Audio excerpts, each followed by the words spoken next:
मैंने अपने इस वचन को कभी इस दृष्टि से देखने का प्रयत्न ही नहीं किया। ये तो बड़ी विचित्र परिस्थिति होगी। आप ही कोई उपाय बताइए दादाजी। एक उपाय है वत्स। तो तुम युद्ध में भाग रहे। ये असंभव है दादाश्री। दादाश्री युधिष्ठिर जैसे सत्यवादी इस युद्ध क्षेत्र में है। दादाश्री अर्जुन जैसे धनुर्विद्या को दिग्गज लड़ रहे हैं, जो हर युग में धनुर्विद्या के प्रतीक माने जाएंगे।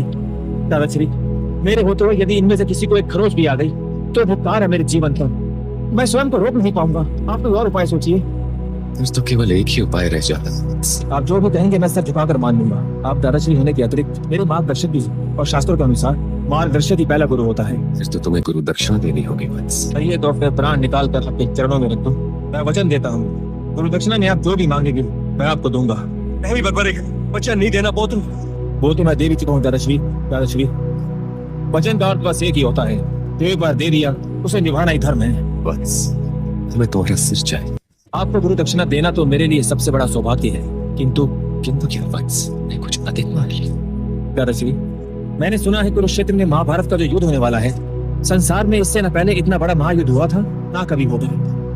मैं इस युद्ध को देखने के लिए उतावला हो रहा था, किंतु अब लगता है कि मेरे मन की इच्छा मेरे मन ही में रह जाएगी।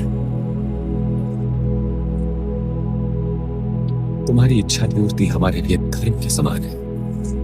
हम वचन देते हैं कि तुम्हारी इच्छा अवश्य पूरी होगी। तुम्हारा सिर धड़ से अलग होकर भी यूं जीवित है। तुम्हारे नेत्र हर दृश्य को देख सके, तुम्हारे कर्म हर ध्वनि को सुन सके, और तुम्हारा मस्तिष्क हर घटना को परख सके। तो फिर देर किस बात की दादाश्री?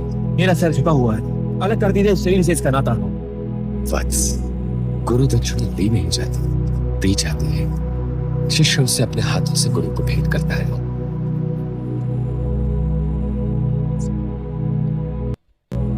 बर्बरीक नहीं, महात्मा बर्बरीक कहलाओगे। इन्हें कुरुक्षेत्र के समीप किसी एक ऊंची पहाड़ी पर रखने की व्यवस्था की जाए।